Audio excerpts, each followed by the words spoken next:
আসসালামু আলাইকুম ওয়া রাহমাতুল্লাহি ওয়া বারাকাতুহু। আমাদের প্রায় অধিকাংশের মনে এই মুহূর্তে যে প্রশ্নগুলো ঘুরপাক খাচ্ছে এর মধ্যে অন্যতম প্রশ্ন হলো এবছর অর্থাৎ ২০২৬ সালে শবে বরাত কবে? শবে বরাতের রোজা কি করে রাখবো? নামাজগুলো কি করে পড়বো? আলহামদুলিল্লাহ আমরা পবিত্র শাবান মাসে উপনীত আছি। আমরা জানি যে শবে বরাতের হাদিসের পরিভাষার নাম হলো লাইলাতুম মিন নিসফি শাবান অর্থাৎ শাবান মাসের অর্ধ রজনী। আজকে আমরা আলহামদুলিল্লাহ ১২ তারিখে উপনীত হয়েছি। এই অনুযায়ী ইনশাআল্লাহ আগামী ১৪ শাবান দিবাগত রাত লাইলাতুল বরাত অথবা শবে বরাত উদযাপিত হবে। তো এই অনুযায়ী সে তারিখটি আমাদের ক্যালেন্ডার অনুযায়ী আসে আগামী মঙ্গলবার অর্থাৎ ৩রা ফেব্রুয়ারি দিবাগত রাত হলো ইনশাআল্লাহ লাইলাতুল বরাত অথবা শবে বরাত।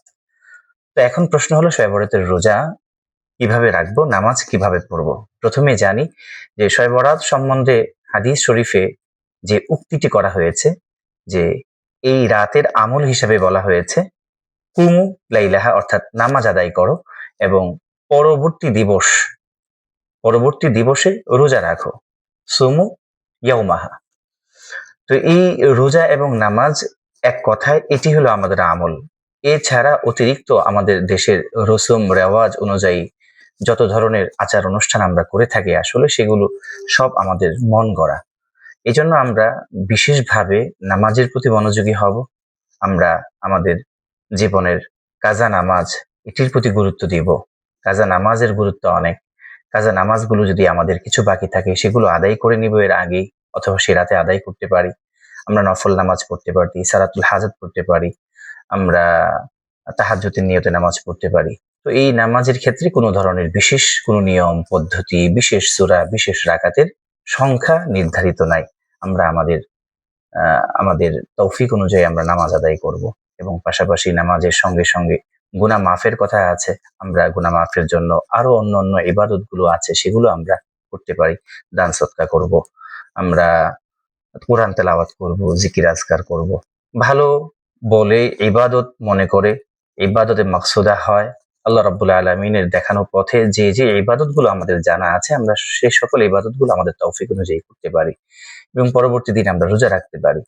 কিন্তু অ সবচেয়ে বড় আনন্দের বিষয় একটা যে এই রোজাটা আসছে আরবি মাসের ১৫ তারিখে। আর এই রোজা রাখার বিষয়ে আ খুব পরিমাণ এরকম হাদিস পাওয়া যায় না। একটি মাত্র হাদিসের রেওয়ায়াত পাওয়া যায়। কিন্তু এছাড়াও কিন্তু আমরা এই দিনটিকে আরো মহিমান্বিত করে রোজার জন্য প্রস্তুত করতে পারি যেটা সবচেয়ে উত্তম পদ্ধতি হবে। আমরা জানি যে প্রতি সপ্তাহে রোজার সুন্নতের একটি বার আছে সোমবার এবং বৃহস্পতিবার।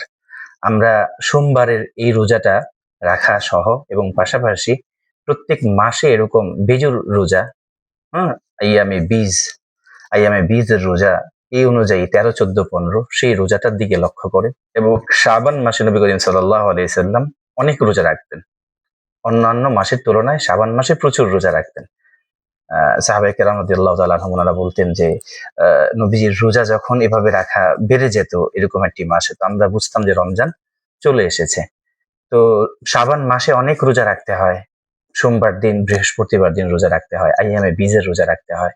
তো আমরা যদি এই রোজাগুলোর কথা জানি কিন্তু মানি না, মানার সুযোগ পাই না। তো আমরা কিন্তু ইচ্ছা করলে এই শবে বরাতের রোজার সঙ্গে সঙ্গে যদি নিয়ত করি যে আমরা আগামীকালকে থেকে এই রোজাগুলো রাখবো। আগামীকালকে ১৩ তারিখ, এর পরের দিন ১৪, এরপরে ১৫। তো ১৫ তম দিনের রোজা তো এমনিতেই শাবানের রোজা সহ লাইলাতুল মিন নিসফি শাবান শবে বরাতের রোজা হয়ে যাবে। আগামীকালকে রোজাটা যদি রাখি আমরা এটা একই সাথে আইয়ামে বীজের রোজা হবে, সোমবার দিনের রোজা হবে। এরপরের দিনেরটা আইয়ামে বীজের রোজা এবং ৩ টি রোজা যখন রাখবো এই ৩ টি রোজা আবার বিশেষভাবে শাবান মাসে আমরা রাখছি। তো শাবান মাসে বেশি, বেশি রোজা রাখার এটা একটা সুন্নাহ। তো আমরা যদি এই আগামী ৩ দিন রোজা রাখি অর্থাৎ আগামী সোমবার, মঙ্গলবার, বুধবার তাহলে আমরা একই সাথে অনেকগুলো রোজার ফজিলত পাবো যদি আমরা নিয়ত রাখি।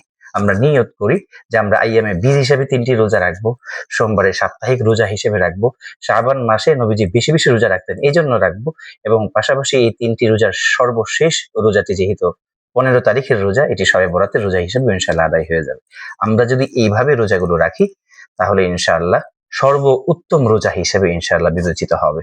এবং এই রোজাগুলো রাখতে চাইলে আজ রবিবার রাত রাত্রিতে আমরা সেহারি করব আগামীকালকের জন্য, অর্থাৎ সোমবার, মঙ্গলবার, বুধবার ৩ দিন রোজা রাখলে আজকে রাত্রেই কিন্তু আমাদের সেহারির প্রস্তুতি নিতে হবে, আগামীকালকে রোজা রাখার প্রস্তুতি নিতে হবে। আমরা এই অনুযায়ী ইনশাআল্লাহ চেষ্টা করব এবং দোয়া করব আল্লাহ রাব্বুল আলামিন যেন মাহে রমজানের প্রস্তুতি হিসেবে পরিপূর্ণভাবে আমাদেরকে প্রস্তুতি গ্রহণ করার তৌফিক দান করেন। সকলে বলে আমিন।